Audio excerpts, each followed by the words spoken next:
Hello guys, welcome back to movie reviews for its 17th season. Oh yes. Now, today we're talking about it's basically a double bill of what I did last year, the start of last year actually. So we're going to talk about the remainder of the Alien franchise, really. So first, we'll do this anyway, just to wrap up some stuff anyway, because I started with Alien 3 many seasons ago, and just last year I did Alien and Aliens, obviously.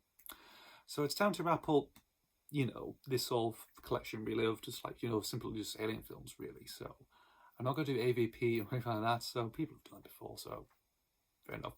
I'm just going to talk about my thoughts on these other two videos if you've seen the thumbnail and the title really. So there we go. So first we've got is Alien Resurrection from 1997. So yeah, the fourth film, directed by Jean-Pierre Jeunet, who directed Delicatessen and Sea of Lost Children, and amongst other, Amelie afterwards in 2001. Not sure what else he's done really. It's a bit of a, one of those directors, quite experimental European, type of director. Interesting to have the chosen for this film for the fourth Alien movie, of course. Originally, Danny Boyle was meant to direct this actually, but obviously he dropped out and did other stuff. I forgot that film. It's released at the same time as well with Ewan McGregor in that was called. But he also did The Beach afterwards and so on. So if you're familiar with Danny Boyle's films, and this was written by Josh Whedon, who nowadays is controversial. I can't say more. So there we go. So yeah, for years this film was sort of, I saw this film as like sort of the weaker thing really. It's just like the weaker entry in the franchise, like sort of lower rank to the bottom really. If you rank the films, of course, people think Aliens is top, then Alien, or vice versa really, then Alien 3, then Alien Resurrection mainly. And yeah, but over time, I think for the past year or so, I've been watching this and Alien 3, mainly the assembly cut of Alien 3 as well, and having a bit of a appreciation for them, mostly actually, just due to the style, the filmmaking, character-wise, just general really. It's been dated in some places, of course, but it's a film from 1997, so what do you expect, really? So, times change. Of course, it will probably look dated, but they do the best, really. You have an interesting cast, of course, in this selection. So obviously, you've got Sigourney Weaver return as Ellen Ripley, a clone who has abilities similar to the aliens, telepathic abilities and stuff like that. Blood for acid, really. Yeah, quite interesting, really. I mean, I think she took more of a heavy paycheck to return to the franchise, really. So fair enough. You got Winona Ryder as well, he's made a bit of a comeback actually, appearing in Stranger Things and also in Beetlejuice as well. But at the time, career was a bit of a slide really when she was with Johnny Depp, of course. Obviously, she'd done stuff like Mermaids, again, Beetlejuice, Heathers as well, Bram Stoker's Dracula, quite some well-known films that she's done really at that point, especially in the late 80s, early 90s type thing, stuff really. She plays Annalie Cole, a synthetic made from other synthetics, interestingly. You've got Ron Perlman in this film as well, Jonah, I think his name is. You got Dominic Pignon as, I forgot his name actually, who's basically a wheelchair really. Interesting enough actually, it's the only film he's actually spoken English, and he speaks perfect English, he does really, but he's never done any more films in English language really. It's the only film he's ever done really. Correct me if I'm wrong really, if he's done any more, but I don't think he has, strangely. But he has a bit of good relief he does, comic relief he does. Gary Doyle as Chrissy as well. I think he went on to do stuff like NCIS and for a good number of years, I think. You've got Michael Wincott, who played, for the character's name, for The Crow, really, the main antagonist in The Crow. Still the same voice, that gruff, voice. He smoked 2 cigarettes at the time. Maybe, I don't know. It's probably just how it sounds, really. Yeah. So you've also got Brad Dourif as well, or the scientist, the lead scientist.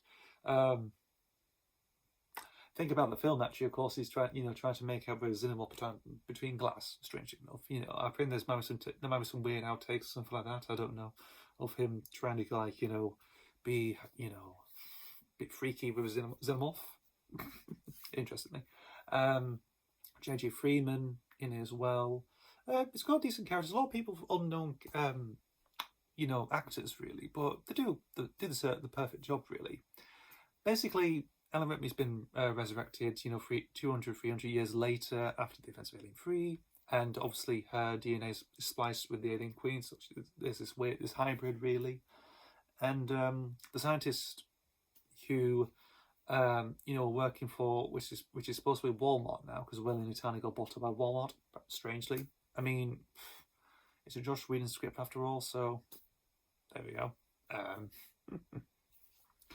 So that's going on, and they've been obviously, hiring other people to experiment on the xenomorphs, and basically using hosts, really. And obviously we can introduce the characters, Michael Winger's character, Verona Ryder, and Ron Perlman, of course, who are basically this crew, like a scavengers crew, doing a job similar to what happened in Alien with the space truckers, Nostromo, a bit of a sort of similar thing, really. Just job at the end of the day, just carrying these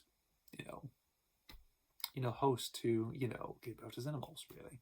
Obviously they end up getting smarter, they do, and obviously there's the very good scene is when two of them turn on one of them and kill it, and also see if the whole pretty good stuff, actually. It does have this, like, some jumpy I'm getting my hand at the film, really, but in general it's quite over the top. It really has over the top type feel to it, really. Very, it can be a bit gooey and kind of a bit, a bit gruesome sometimes, really. And but it's also quite funny as well. There's some interesting, good practical effects, of course, and interesting digital effects as well. And it's quite strange. It's quite good, but it's obviously of its time. But I enjoy it, of course, and the score by John Frizzell does its job, really, of course, and obviously replicates, uses cues from Jerry Goldsmith's, score for Alien, and the more and more I watched it over the time, I just enjoyed it as a fun popcorn movie. Just generally, it's a fun ride. Basically, it's it's a gory, gruesome ride in many ways. Just Davine's animals and just that sort of thing. And as it is for a fourth and final film, as it is with Ellen Ripley's story. I mean, it's a bit of an odd one, really, because obviously cloning, of course, but how do you?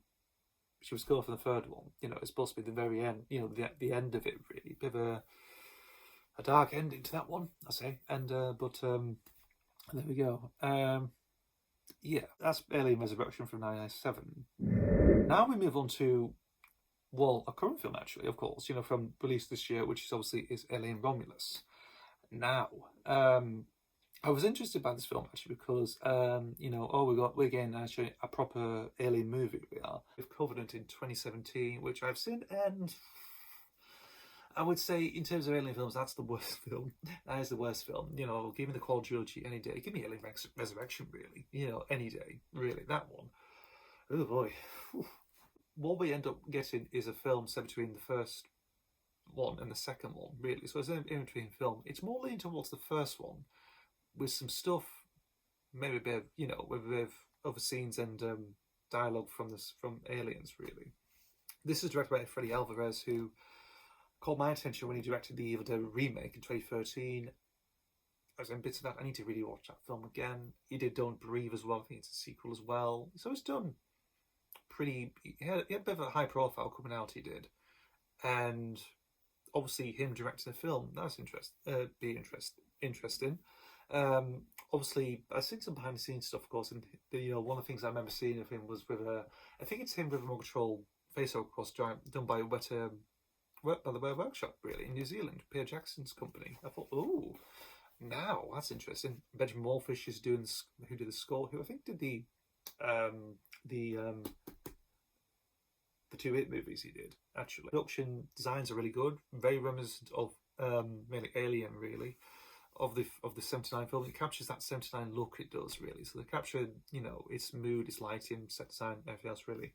The interesting thing I found when some interesting. The interesting thing I found about this is more emphasis on the face hookers. Believe it or not, really, the whole thing about them, like in different low temperatures, and also when they hear movement as well. Well, when they sort of react to movement as well. That's interesting. There's some interesting good stuff with scenes with them when they sort of break out, when it's actually revealed that the company on the Romulus ship were printing them, 3D printing, copying them. I thought, okay, okay, that's interesting. I mean, 3D printing is like the norm these days, really. So 3D printing alien eggs, xenomorph eggs.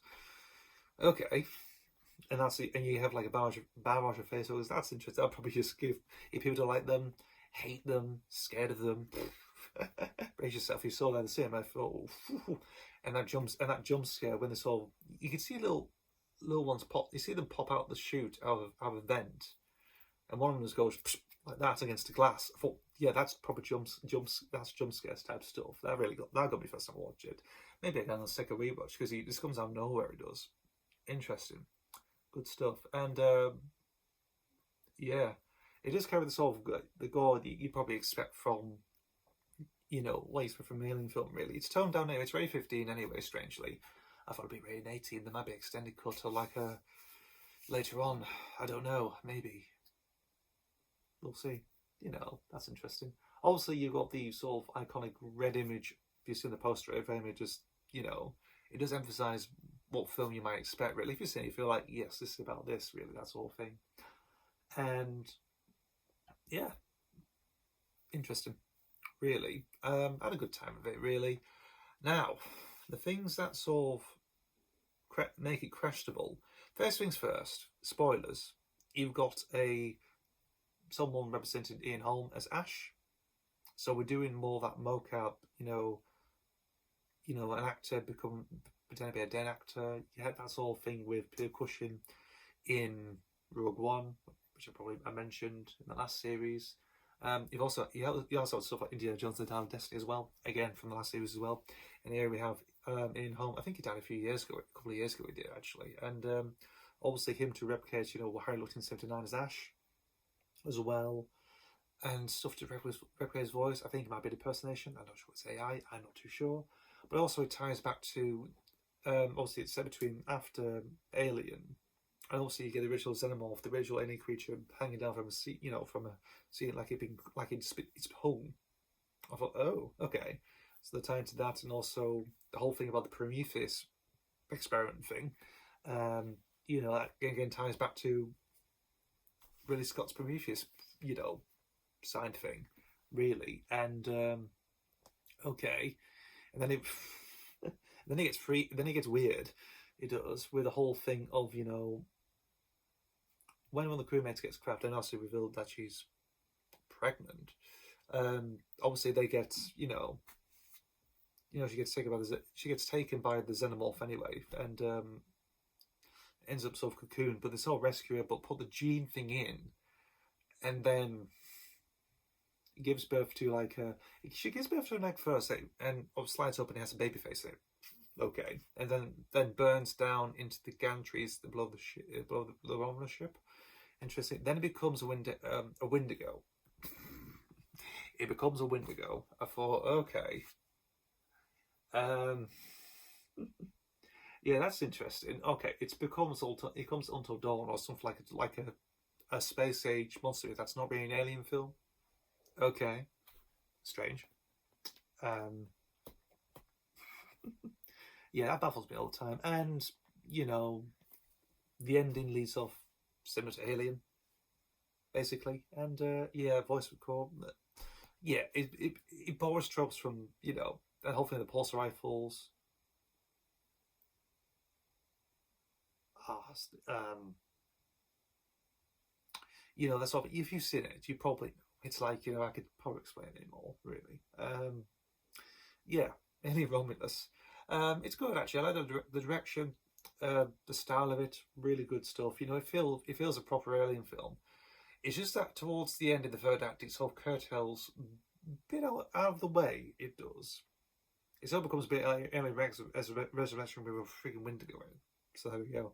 And sort of repeats Alien again. So okay. So it's more on the line with the original 79 film, really. So that's me talking about Alien Resurrection from 1997 and Alien Romulus from 2024.